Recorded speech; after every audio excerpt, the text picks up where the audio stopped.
In 1990, the jazz world faced a crossroads. Its future was uncertain, and its past was significant. What would happen to this American art form in the 1990s? The answer, as it turned out, was as complex and multifaceted as a John Coltrane solo. The 1990s jazz era was marked by both revolution and renaissance. Tradition clashed with innovation. New voices emerged to challenge the old guard. The Young Lions were at the center of this musical excitement. They were a group of talented musicians who had first roared onto the scene in the 1980s. These artists, led by trumpeter Wynton Marsalis, sought to reclaim jazz's roots. They wore tailored suits and played bebop standards with a fervor that harkened back to the genre's golden age. Marsalis, hailing from New Orleans and a Juilliard graduate, became the movement's leader. His fiery trumpet style connected traditional jazz with the modern scene. Alongside Marsalis, a cadre of gifted musicians emerged.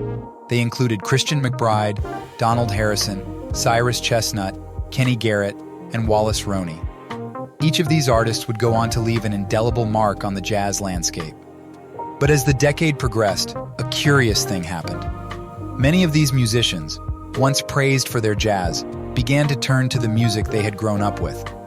What sparked this shift, and how would it shape the future of jazz? The answer lay in part in the streets of New York and Los Angeles, where a new sound was brewing. Jazz rap, a genre that fused jazz and hip-hop, was gaining popularity. It mixed jazz's improvisation with hip-hop's urgent rhythm. Groups like A Tribe Called Quest and Gang Starr were sampling jazz records. This created a bridge between two contrasting musical worlds. This fusion wasn't a passing fad. It was a big shift in jazz. It brought the genre to a new, younger audience. The jazz rap movement had its roots in the late 1980s, with tracks like Gang Starr's Words I Manifest sampling Dizzy Gillespie's 1962 A Night in Tunisia. But the genre experienced significant growth in the early 1990s. A Tribe Called Quest's albums, People's Instinctive Travels and the Paths of Rhythm, and The Low End Theory became landmark releases, showcasing how jazz samples could be seamlessly integrated into hip-hop production. The result was a sound that was both fresh and familiar, appealing to jazz purists and hip-hop heads alike. But how would jazz purists receive this fusion? What impact would it have on the broader musical landscape?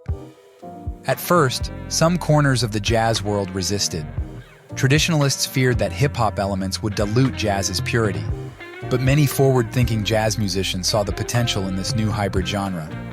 One such musician was Greg Osby, who became the first to collaborate directly with rappers.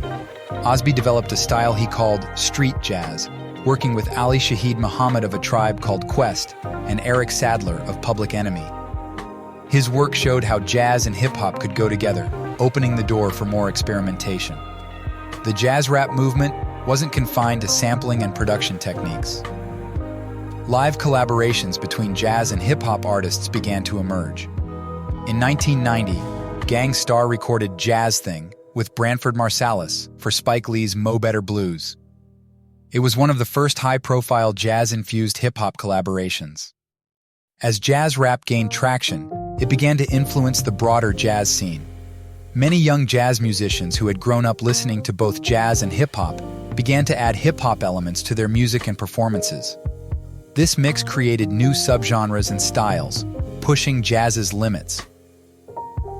As jazz rap grew popular in the US, a movement emerged in Europe, unnoticed. Musicians there expanded jazz by adding folk music, electronics, and avant-garde classical elements. Musicians marked this European jazz by experimentation and a break from American traditions. Norwegian John Garbarek and Polish trumpeter Tomasz Stanko led this movement. They crafted a unique European jazz style. Their music blended national folk traditions. It created a sound that was both rooted and innovative. How would these innovations from across the Atlantic influence the American jazz scene? In the 1990s, the world became more connected. European influences began to seep into American jazz. Many American jazz musicians began collaborating with their European counterparts, leading to a cross-cultural exchange of ideas and techniques. Jazz evolved and adapted over the decade.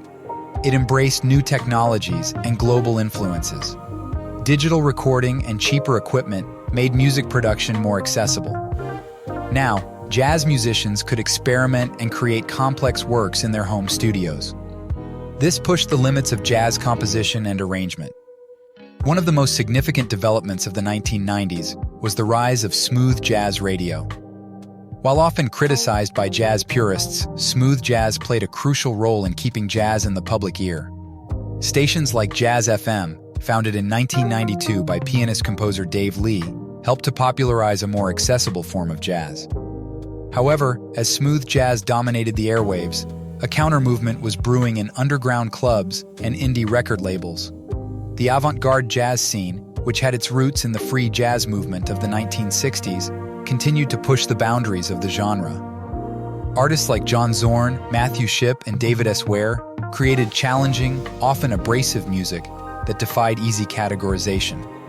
The struggle between making jazz popular and staying true to artistic creativity was a key characteristic of 1990s jazz.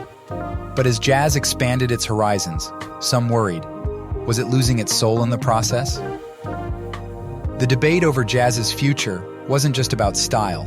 It was also closely connected to issues of race and representation. The 1990s saw a renewed focus on the role of women and minorities in jazz. Organizations like Tomorrow's Warriors, founded by Gary Crosby and Janine Irons, set out to create a support system for aspiring jazz musicians, with a special focus on encouraging Black and female entrants into the music. Female performers continued to grow in number throughout the decade. Singers Tina May and Claire Martin, along with pianists Nicky Yo and Nicky Isles, had a significant impact on British jazz. Meanwhile, in the US, Cassandra Wilson and Diana Krall rose to fame. Their success challenged the male dominance in jazz. As the 1990s drew to a close, jazz stood poised on the brink of a new millennium. The music adapted to changes and global influences, remaining distinct. The decade saw a rise in jazz rap, an evolution in avant-garde jazz, and a surge in smooth jazz's popularity.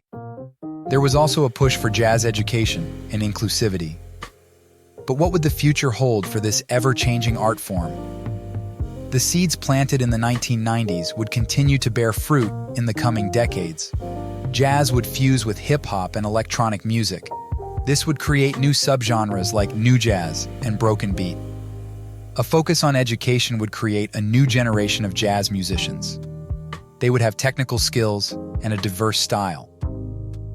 Perhaps most importantly, the debates and tensions of the 1990s, between tradition and innovation, between commercial viability and artistic integrity, would continue to shape the discourse around jazz.